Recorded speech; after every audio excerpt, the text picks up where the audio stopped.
Hi there, this is Imran here. In this video you would learn about return on investment techniques such as net present value, internal rate of return, profitability index, and payback period. These are also called as capital budgeting techniques. The knowledge that you would acquire by learning capital budgeting techniques would be helpful for you in project management, program management, financial management, and for students who are attending MBA classes. If you're preparing for PMP or Prince 2, it is very important for you to learn the capital budgeting techniques because you may get a couple of questions in exams that you may need to answer with respect to decisions you make to choose between different projects. And if you're a project manager and if you're not aware of capital budgeting techniques, then I would say you must learn the capital budgeting techniques. And the reason being, it would help you to make informed decisions when you're faced with challenges with respect to financial viability and business justification of the projects. Capital budgeting techniques fall under the branch of financial management. Let me give you a brief overview of where does the capital budgeting technique fit into under financial management. Now, financial management is primarily divided into two functions. One, corporate finance. 2, accounting and control. These are further divided into sub-functions. Each function is a big subject in itself and would take hours, if not days, to learn about each function. And our focus would be on capital budgeting techniques function. The reason why I'm showing you the financial management overview is that it would help you to understand where exactly the capital budgeting technique fits into under financial management. And if an organization decides to undertake a project, it would usually do two studies. One is technical feasibility and other is financial viability. If the project is not technically feasible, then there is no point in going ahead with the project. And if the project is technically feasible, then the organizations would conduct financial viability for the projects with the help of capital budgeting techniques. Okay, so the point is, what exactly is capital budgeting technique? Capital budgeting technique is a planning process. It determines whether it is worth to take or invest organization's capital into projects, and it always works for the benefit of the firm by increasing its financial value. And before we get started to learn about capital budgeting techniques, it is very important for you to learn about the terms discounted cash flow and non-discounted cash flow. So the question is, what is discounted cash flow? And to explain this, we must first understand that time has a money value. Discounted cash flow takes the time value of money into consideration. For example, the money in hand today, if invested in a bank, will earn, let's say, 6% per annum. So this 6% can be considered as a discounted cash flow.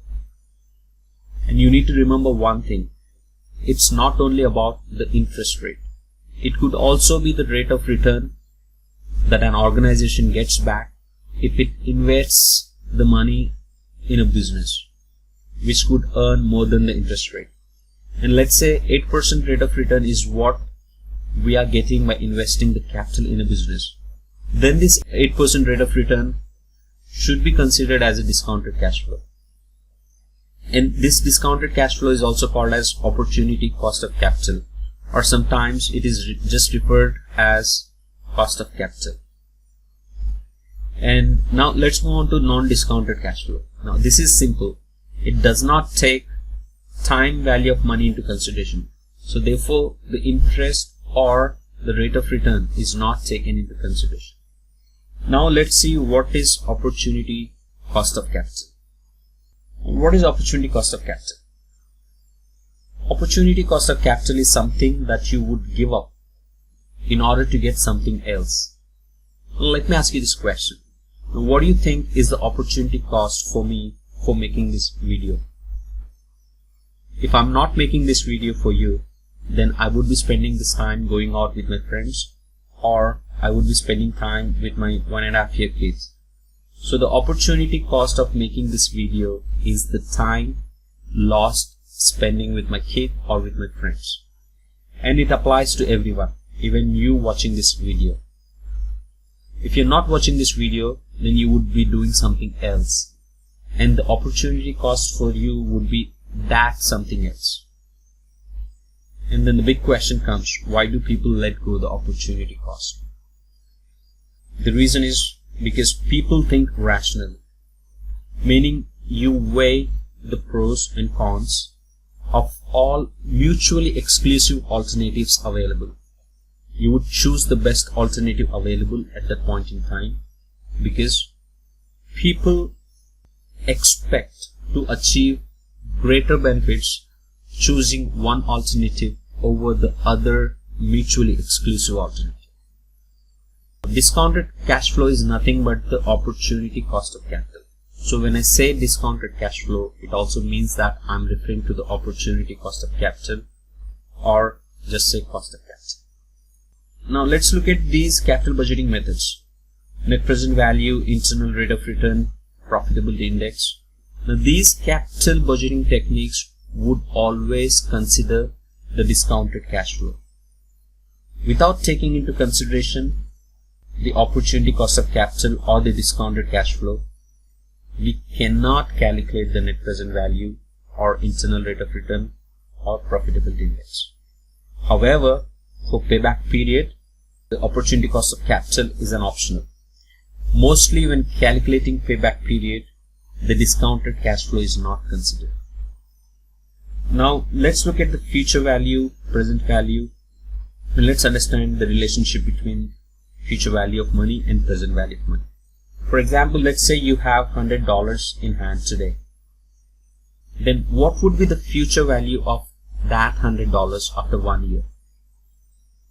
Similarly, if you're going to get $100 after 1 year for sure, then what is the present value of that $100?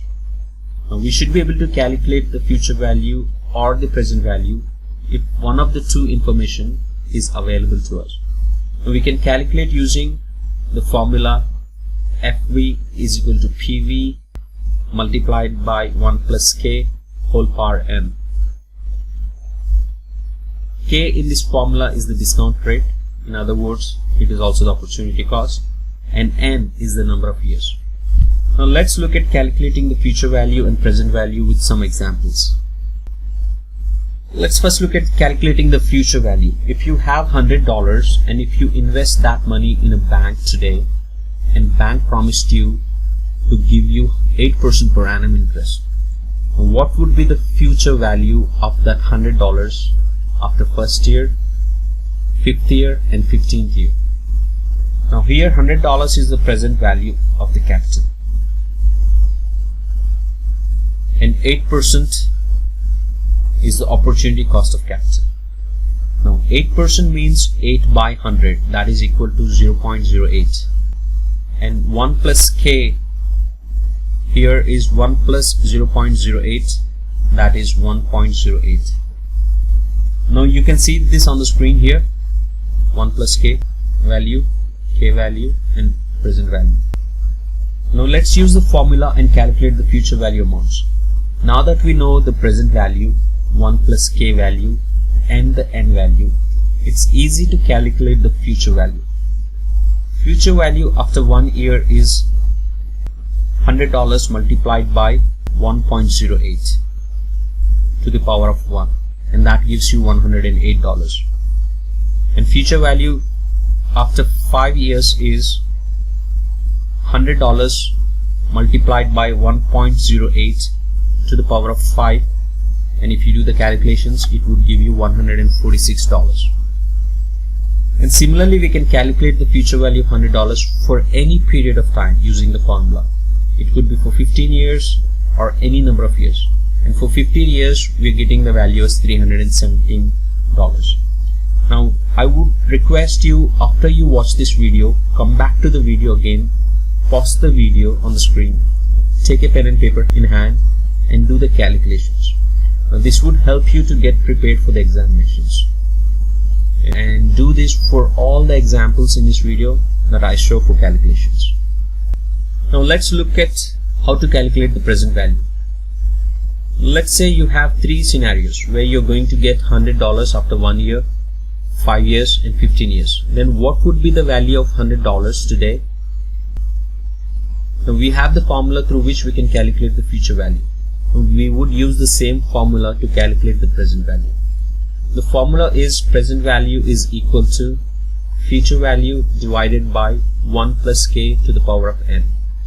Here the future value is $100 and the opportunity cost of capital is given as 8%. I'm sorry. Now using the formula we can calculate the present value. The present value of $100 to be received after 1 year would be 100 divided by 1.08 and that would give you $93. And similarly we can calculate the present value of $100 to be received after 5 years or 15 years, and for that matter any period of time as long as we know the future value and the discount rates. Now on the screen I have just done the calculations for the present value for 1 year, present value for 5 years, present value for 15 years. Now you can just pause the screen and you can do the calculations, or you can come back and do the calculations. Now that we have learned how to calculate the present value and future value, it is just a cakewalk for you to calculate the net present value.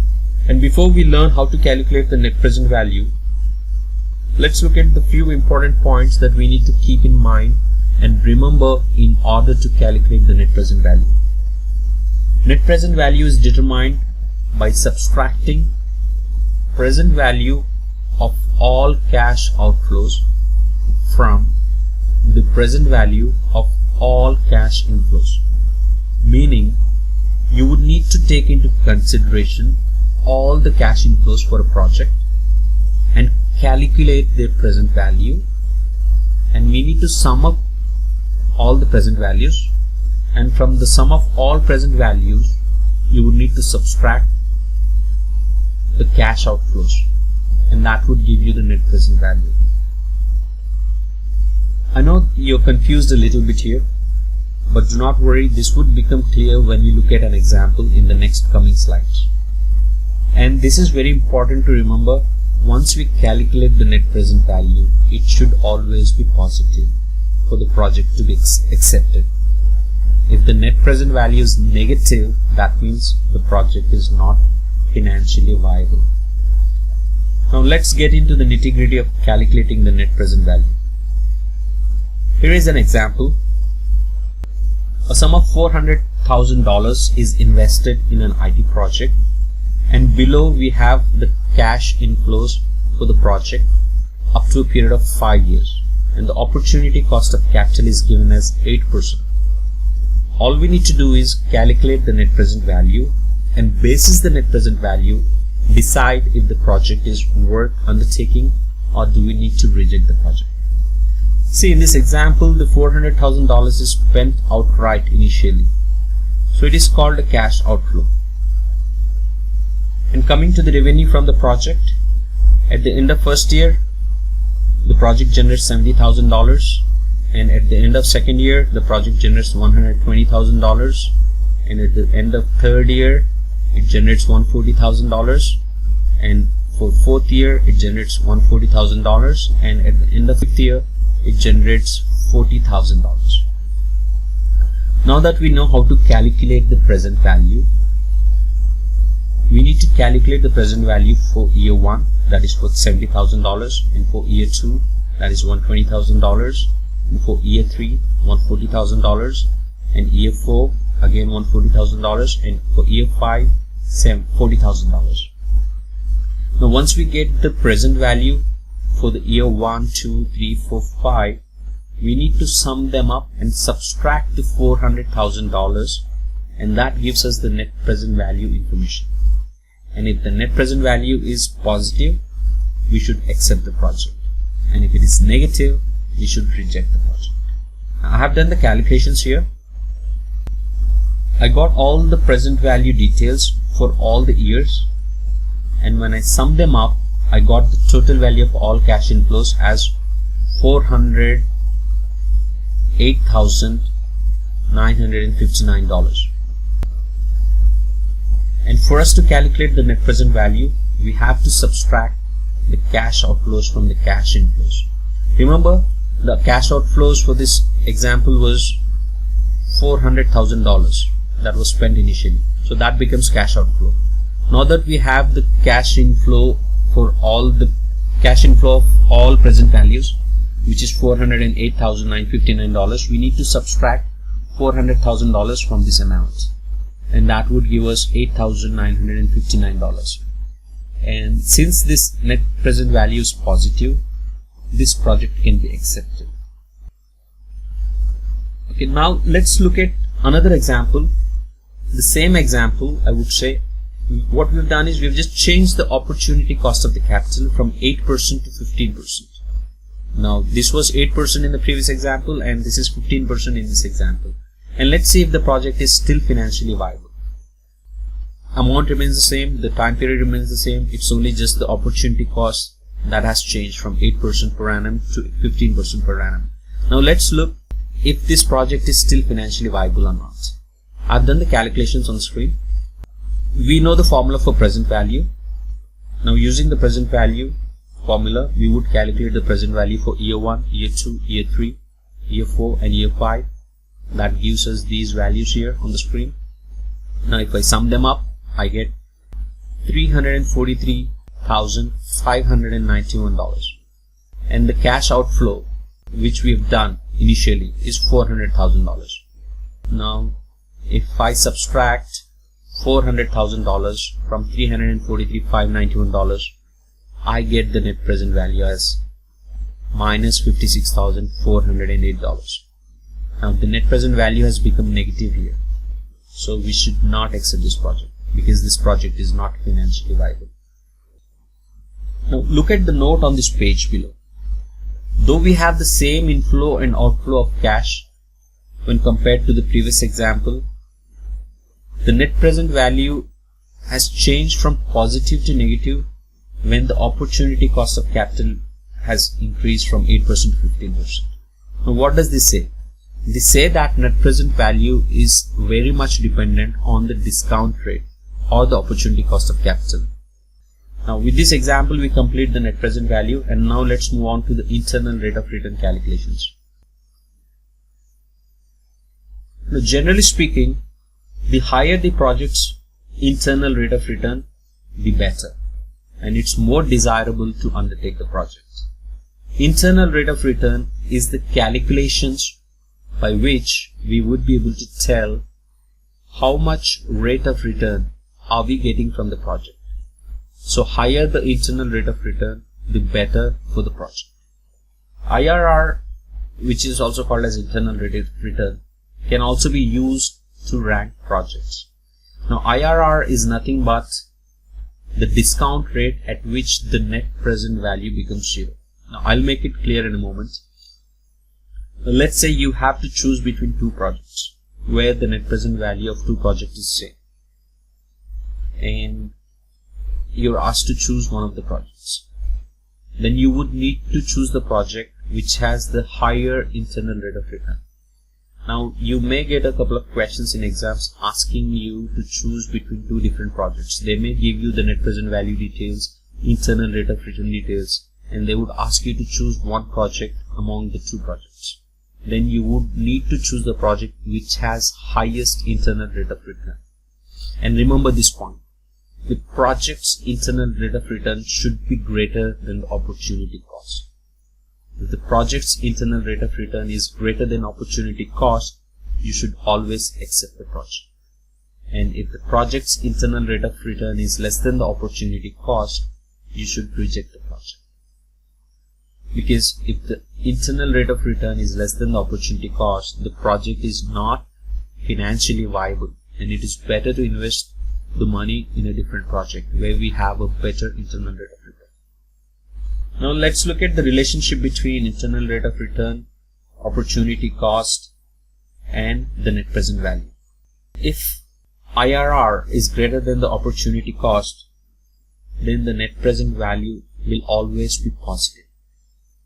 And if IRR is less than opportunity cost, then the net present value will always be negative.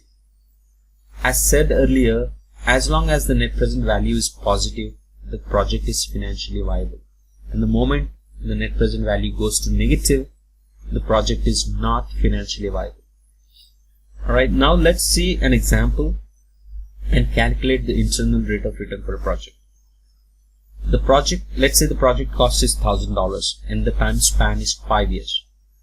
And it generates $200 at the end of year 1, $300 at the end of year 2, $300 at the end of year 3, $400 at the end of year 4, and $500 at the end of year 5. The opportunity cost is given here as 12%. And now we are asked to calculate if the project is financially viable or not basis the internal rate of return. Now let's look at the solution. First we need to calculate the net present value of the project. Then adjust the opportunity cost until we get the net present value to 0. The opportunity cost at which the net present value becomes 0 would be the internal rate of return. So we will tackle this solution with the following in mind.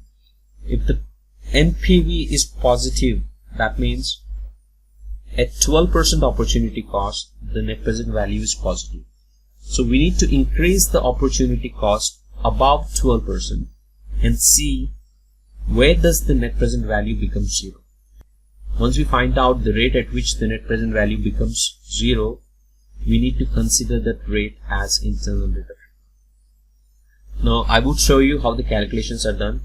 Let's see the Excel sheet which is attached in this pitch, and you would get a fair idea as to how the internal rate of return is calculated. Now we know the formula to calculate the present value, and using the formula I have just automated this in the Excel report, and let me show you how it is done. Now we have all the future values here for year 1, year 2, year 3, year 4, year 5. We know what the discounted rate is. It's 12%. That's given in the example here.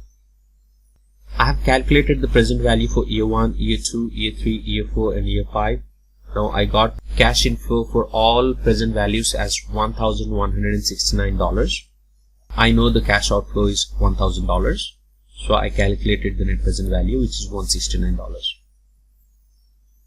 Now for us to calculate the internal rate of return, what we are doing is we need to adjust the discount rate. As I said, the internal rate of return is nothing but the discount rate at which the net present value becomes 0. Now at 12%, the net present value is $169. So let's increase the 12% to 13% and let's see what would be the net present value. So it dropped to $136. Let's look at 14%. So it went to $105. Let's see 15%. $75. So net present value is dropping as we increase the discount rate. Now let's look at 17% interest. Sorry, 17% discount rate. It's $18. Let's see 18% discount rate. So it went to negative. So it should be in between 17 and 18. So let's look at 17.5. Right, it's 5.5. So let's see 17.6. It's 2.8. 17.7. Now it is close to 0. 0.24. If I make it 17.8, it went to negative. So at 17.7% discount rate, the net present value becomes 0. Now this would be the internal rate of return, because at 17% discount rate, the net present value have become 0. So this would be considered as the internal rate of return. Now let's move on and let's look at the profitability index. Before we move on to profitability index, let's just look at this. 12% discount rate, the net present value is $169, and at 17.7% it has become 0.24, close to 0. So the IRR is 17.7% for this project, which is a pretty good internal rate of return. Let's get on to profitability index. What is profitability index? It is also again a decision making criteria to choose projects. Now it is a ratio by which we can tell how many dollars can be earned in return for each dollar spent. Now, for you to be able to calculate the profitability index, you should know the present value of all cash inflows and cash outflows, and then divide the cash inflows with cash outflows, and you should be able to get the profitability index. I'll show you how to calculate the profitability index in an example. Now you need to remember this: you should accept the project if the profitability index is greater than 1, and you should reject if it is less than 1. Again, the higher the profitability index for a project, it is more desirable to undertake the project. And let's look at the relationship between net present value and profitability index. If net present value is greater than 0, then the profitability index is greater than 1. If the net present value is less than 0, then the profitability index is less than 1. And remember this point, this is very important. Profitability index can never be negative. It would always be greater than 0. The reason being, you're not subtracting the cash outflows from cash inflows. We're just dividing the cash inflows by cash outflows. So therefore, the profitability index can never be negative. It would always be greater than 0, and the ideal profitability index should always be greater than 1. And anything less than 1 for profitability index, the project is not financially viable. Now let's look at the example for profitability index. Now in this example, an investment of $25,000 is invested in a project which is giving you a series of cash inflows. That's here. It's giving you $5,000 at the end of year 1, $9,000 at end of year 2, $10,000 at end of year 3, again $10,000 at end of year 4, and $3,000 at the end of year 5. And if the required rate of return is 12%, what is the profitability index? Now, profitability index is calculated by dividing the present value of all cash inflows by present value of all cash outflows. So first we need to calculate the present value of all the years here, and sum them up and divide it with the cash outflow. Let's see the Excel sheet in which I have automated using the formula to calculate a profitability index. Alright, we know the formula for present value. Now we know all the future values. We know the years are 1, 2, 3, 4, 5. I know the discount rate is 12%. I have automated the formula here to calculate the present value for year 1, calculate the present value for year 2, present value for year 3, for year 4, and for year 5. Now I got the individual present values for year 1, 2, 3, 4, 5. Now if I sum them up, I get $26,814. Now in this example, the cash inflow for all the present values is $26,814. But we have been given $25,000 as cash outflows. Now all we need to do is divide $26,814 with $25,000, and that would give you the profitability index. Here is the profitability index, 1.07. So the profitability index for this project is 1.07. As I said earlier, if the profitability index is greater than 1, we can accept the project. Now if we change the profitability index, the discount rate, it would affect the profitability index. So if I increase this, it becomes 1.04. See, as I increase the opportunity cost, the profitability index went down. So we have a direct relationship between the discount rate and the profitability index. Okay, that's about the profitability index. Now let's move on to the payback period. Now, what is payback period? It is the length of time required for an investment to recover its initial cash outflows. For example, if you invest $1,000 in a project and it generates $500 every year for a period of 5 years, then what is the payback period? I would say the payback period would be 2 years, because it takes 2 years to recover the $1,000 we invested in the project initially. So the payback period is 2 years. And generally speaking, organizations do not consider time value of money in payback period. And again, it depends on the organizations you're working for. However, if you want to take the time value of money into consideration for calculating payback period, you may do so. And here is the important point. Good projects will not only have a good internal rate of return or the net present value, but they also have early payback periods. So if you're given a couple of projects with good internal rate of return and net present value, choose the project which has early payback period. If the internal rate of return and net present values are the same for the projects, you should go with the project that has the early payback period. Now let's look at the example that's on the screen, and I think with that this video would come to an end. In this example, an investment of $25,000 in IT projects give a series of cash inflows as described below. At the end of first year, $5,000. At the end of second year, $9,000. At the end of third and fourth years, $10,000. And at the end of fifth year, it gives you $3,000. So what would be the payback period for this project? The solution is simple.